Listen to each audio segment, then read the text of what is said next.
US National Security Advisor Brzezinski flew to Pakistan to set about rallying resistance. He wanted to arm the Mujahideen without revealing America's role. On the Afghan border near the Khyber Pass, he urged the soldiers of God to redouble their efforts. We know of their deep belief in God, and we are confident that their struggle will succeed. You know, that land over there is yours. You'll go back to it one day because your fight will prevail and you'll have your homes and your mosques back again because your cause is right and God is on your side.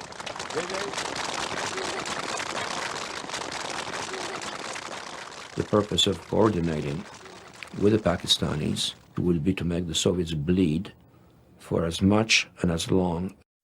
1998 interview with the French magazine Le Nouvel Observateur, you said that you knowingly increased the probability of a Soviet invasion of Afghanistan. The point, very simple, was this.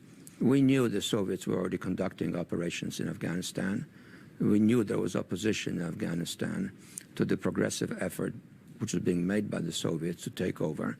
And we felt, therefore, it made a lot of sense to support those who were resisting. And we decided to do that. This, of course, probably convinced the Soviets even more to do what they were planning to do, which was to try to make a general takeover of the country by force of arms, and got them embroiled in an adventure which proved disastrous for them. In the same interview, you were asked whether you regretted having supported Islamic fundamentalists and having armed future terrorists. Your reply was, what is more important in the history of the world, the Taliban or the collapse of the Soviet Empire and the end of the Cold War? Do you still stand by this statement? It sounds like a very free translation of a comment regarding the importance of the Taliban. The Taliban itself wasn't very important. What was important was the fact that the Soviets pulverized Afghanistan, really destroyed it and polarized it, and subsequently produced the circumstances which are still confronting us in Afghanistan and that part of the world. But the fact that the Soviets became involved in an adventure which they could not win was positive from the standpoint of the West. Your fight is our fight. Ваша боротьба – це наша боротьба. 2017 will be the year of offense. 2017 рік буде ріком нападу. All of us will go back to Washington and we will push the case against Russia. Ми всі повернемося до Вашингтону і ми будемо відстоювати санкції проти Росії. Enough of a Russian aggression. Досить вже російської агресії. It is time for them to pay a heavier price. Час вже, щоб вони заплатили важчу ціну. I believe you will win. I am convinced you will win, and we will do everything we can to provide you with what you need to win. Я вірю в те, що ви виграєте, переможете. Я переконаний в тому, що ви переможете, і ми вам допоможемо всіма можливими засобами. Це те ж саме гільзи з ворожих БМП, які розмальовані художництвом Бердянська.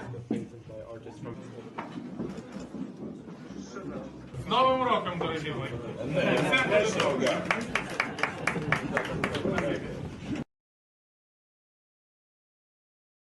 Ukrainian President Volodymyr Zelensky once again challenged the North Atlantic Treaty Organization, NATO, by holding it directly responsible for the conflict, and once again questions the organization's resolve vis-à-vis Russia.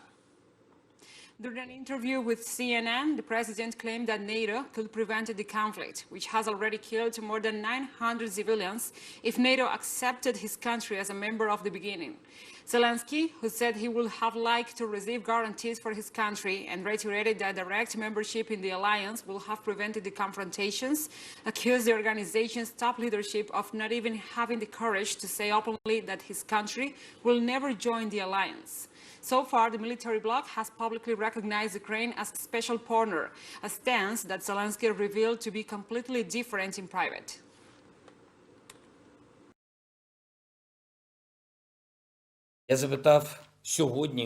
Today, I have asked 27 European leaders whether Ukraine will be in NATO. I have asked directly. Everyone is afraid. No one answers. But we are not afraid. We are not afraid of anything. We are not afraid to defend our country. We are not afraid of Russia. We are not afraid to talk to Russia. Не боїмось нічого. На жаль, ми втратили за сьогодні вже Sadly, today we lost 137 heroes, our citizens. 10 of them were officers. 316 people have been wounded. They have not surrendered. They will all be awarded posthumously the title of the Hero of Ukraine. Let those who gave their lives for Ukraine be remembered forever. всі хлопці. Я залишаюсь в столиці. I remain in the capital. My family is also in Ukraine. My children are in Ukraine. They are not traitors. They are citizens of Ukraine. According to the information we have, the enemy has marked me as target number 1, my family as target number 2. They want to damage Ukraine politically by destroying the head of state. Позначив мене як ціль номер 1. Would add that Sergei Lavrov is now heading to Beijing on the 31st of March, and this comes after a very successful meeting between the Chinese and Indian foreign ministers, in which they confirmed a community of view on the question of Ukraine, an identity of view between China and India, which basically positions both as friendly to Russia and arguably as friendlier towards each other. So it seems to me that, looked at objectively, this is turning into a disastrous debacle. Ukraine is being progressively destroyed. Ukraine's best army is now rapidly hurtling towards encirclement. Western economies are going to be plagued by massive inflation and a probable recession. Russia also, of course, will also suffer a recession. The big winners, China and India, China especially, are scooping up all the winnings. And all because the Western powers refused to admit that which they privately were agreeing with amongst each other, that Ukraine would never join NATO, and refused to support the full implementation of the Minsk agreement, even though that was something which they had always publicly committed themselves to do. If this isn't a catastrophic failure of Western policy, I don't know what is. And I suspect that future generations will not look sympathetically back at the Western leaders who have led us into this debacle. Well, thank you for joining me.